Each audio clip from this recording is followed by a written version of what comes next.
Hello दोस्तों, नमस्कार। स्वागत है आप सभी का अपने YouTube चैनल साहित्य ज्ञान धारा में। आशा करती हूँ आप सभी लोग स्वस्थ होंगे और अपनी पढ़ाई में लगे होंगे। कवियों की श्रृंखला में बिना किसी देरी के आज हम सभी देखेंगे श्रीकांत वर्मा के बारे में। श्रीकांत वर्मा का समय 1931 से लेकर 1986 ईस्वी के मध्य माना जाता है। श्रीकांत वर्मा का जन्म 18 सितंबर 1931 को बिलासपुर, छत्तीसगढ़ में हुआ। श्रीकांत वर्मा एक गीतकार, कथाकार व आलोचक के रूप में जाने जाते हैं। वे नई कविता आंदोलन के प्रमुख कवि थे। श्रीकांत वर्मा की प्रारंभिक शिक्षा बिलासपुर तथा रायपुर में हुई। उन्होंने नागपुर विश्वविद्यालय से हिंदी में एमए किया। श्रीकांत वर्मा ने एक पत्रकार के रूप में अपना साहित्यिक जीवन शुरू किया था। वे दिनमान, श्रमिक, कृति और वर्णिका पत्रिकाओं से संबद्ध रहे हैं। श्रीकांत वर्मा का पहला काव्य संग्रह भट्ट का मेघ सन 1957 में प्रकाशित हुआ। तो इनका पहला काव्य कौन सा था? भट्ट का मेघ था और समय क्या था? 1957 ईस्वी। श्रीकांत वर्मा सन 1966 से 1977 तक दिनमान पत्रिका के विशेष संपादक रहे हैं। कब से कब तक? 1966 से लेकर 1977 तक। श्रीकांत वर्मा को मगध 1984 ईस्वी काव्य के लिए मरणोपरांत सन 1987 में साहित्य अकादमी पुरस्कार दिया गया। श्रीकांत वर्मा को सन 1973 में मध्य प्रदेश सरकार द्वारा तुलसी सम्मान, सन 1984 में आचार्य नंद दुलारे वाजपेयी पुरस्कार, सन 1981 में शिखर सम्मान और केरल सरकार द्वारा सन 1984 में कविता और राष्ट्रीय एकता के लिए कुमारन आशान पुरस्कार से सम्मानित किया गया। तो जितने भी पुरस्कार हैं सबका विशेष ध्यान रखेंगे और समय का भी ध्यान देंगे। श्रीकांत वर्मा सन 1976 में कांग्रेस से टिकट से चुनाव जीतकर राज्यसभा के सदस्य बने थे। सन 1980 में इंदिरा गांधी के राष्ट्रीय चुनाव अभियान के प्रमुख प्रबंधक रहे थे। श्रीकांत वर्मा ने ही कांग्रेस को गरीबी हटाओ का प्रसिद्ध नारा का सुझाव दिया था। श्रीकांत वर्मा का अंतिम काव्य संग्रह मगध तत्कालीन शासक वर्ग के त्रास व उसके अंधकारमय भविष्य को बहुत प्रभावशाली तरीके से उजागर करता है। अब बात करते हैं श्रीकांत वर्मा की रचनाओं की। तो चलिए रचनाओं को देखते हैं। तो सबसे पहले है काव्य रचनाएं। इनकी काव्य रचनाओं में सबसे पहले है भट्ट का मेघ 1957 ईस्वी, माया दर्पण 1967 ईस्वी, दिनारंभ 1967 ईस्वी, जलसाघर 1973 ईस्वी, मगध 1984 ईस्वी, गरुड़ किसने देखा है। तो ये सभी जो है रचनाएं किस विधा में है? काव्य विधा में है। अब बात करते हैं उपन्यास की। इनके उपन्यास हैं दूसरी बार, अश्वत्थ। दूसरी बार और अश्वत्थ इनके क्या हैं? दोनों उपन्यास हैं। बात करें यही कहानी संग्रह की, तो इनके कहानी संग्रह हैं झाड़ी, संवाद, घर, ठंड और बास। यात्रा संस्मरण की बात करें तो इनका यात्रा संस्मरण है अपोला का रथ। साक्षात्कार 20वीं शताब्दी के अंधेरे में। यात्रा संस्मरण इनका है अपोला का रथ और साक्षात्कार है 20वीं शताब्दी के अंधेरे में। तो यह थी इनके बारे में कुछ विशेष जानकारी। अब देखते हैं श्रीकांत वर्मा से बनने वाले कुछ महत्वपूर्ण प्रश्नों के बारे में। श्रीकांत वर्मा का जन्म कब हुआ? 1932 ईस्वी, 1933 ईस्वी, 1931 ईस्वी या फिर 1930 ईस्वी। तो तीसरा विकल्प 1931 बिल्कुल सही है। श्रीकांत वर्मा किस काव्य धारा के कवि हैं? नई कविता, प्रयोगवाद, हालावाद और मानसलवाद।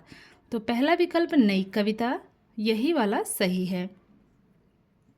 अगला प्रश्न है, श्रीकांत वर्मा ने नागपुर विश्वविद्यालय से किस विषय में स्नातकोत्तर की उपाधि प्राप्त की?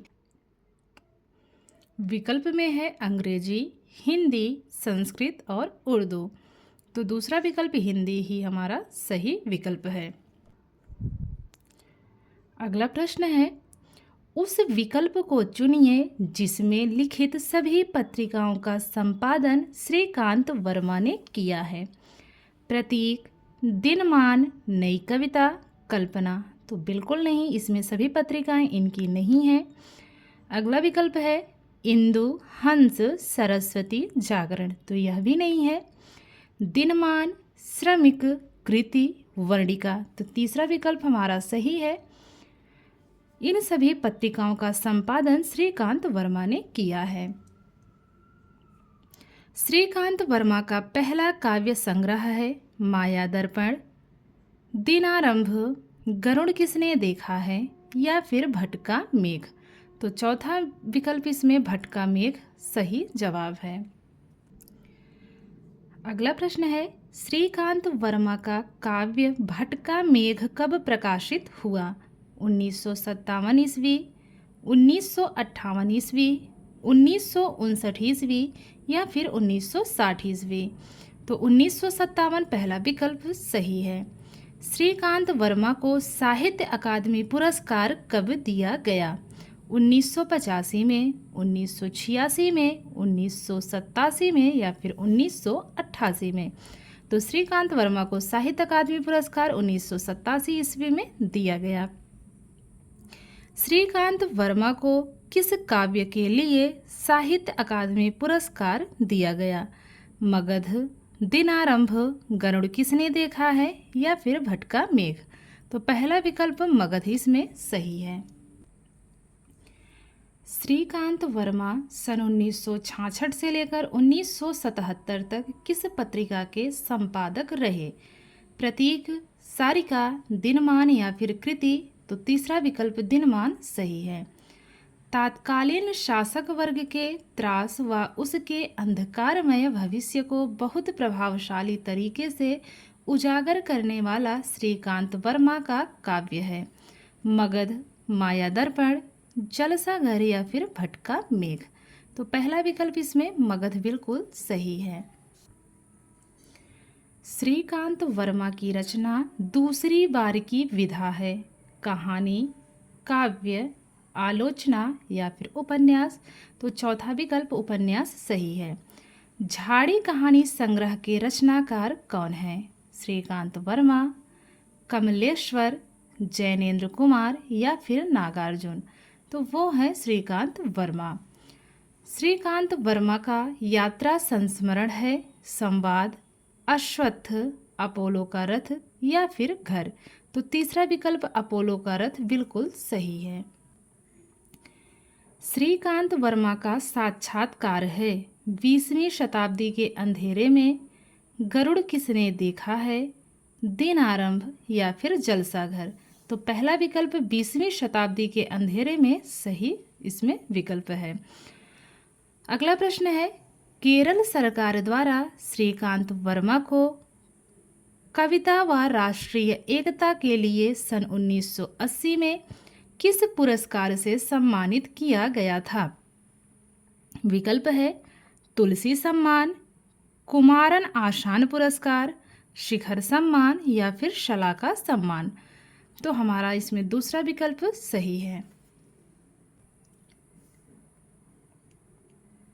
श्रीकांत वर्मा का जन्म कहाँ हुआ?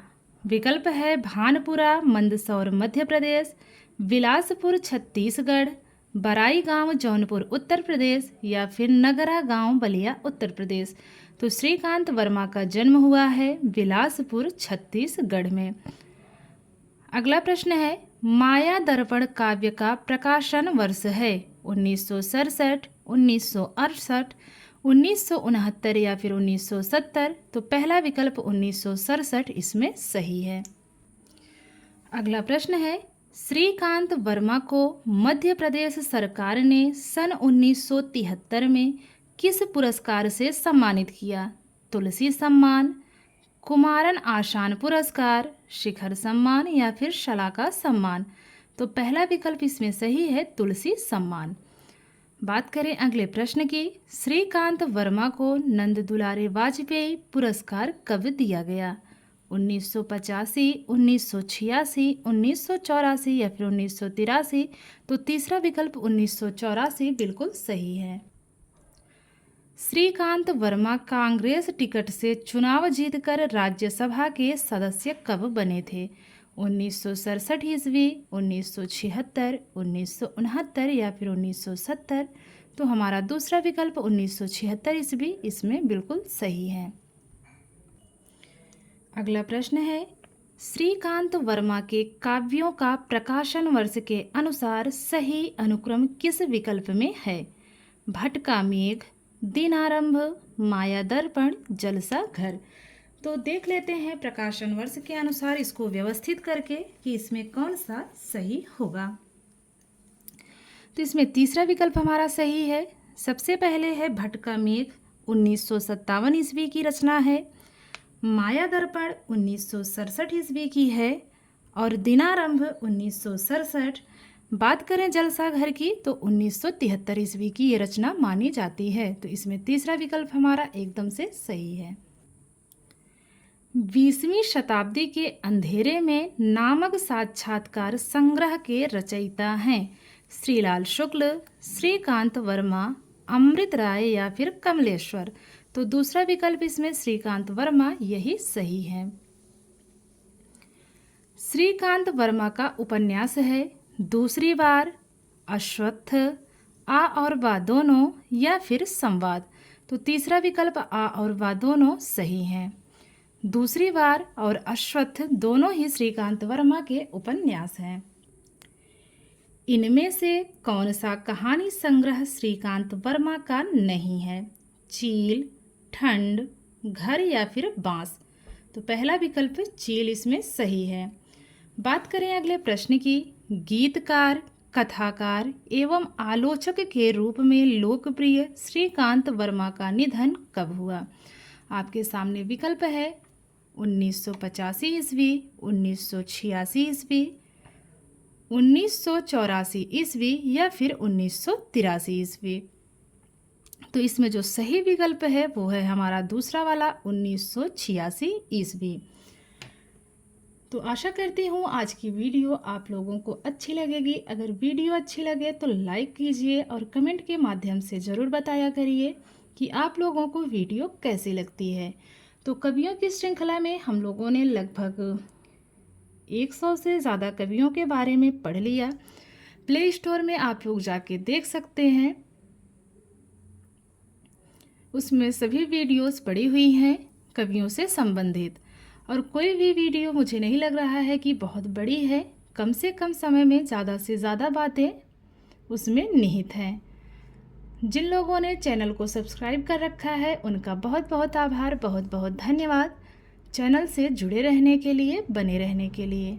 तो मिलते हैं कवियों की श्रृंखला में एक और कवि के साथ। तब तक के लिए सभी को जय श्री राधे कृष्णा, जय श्री सीताराम, नमस्कार।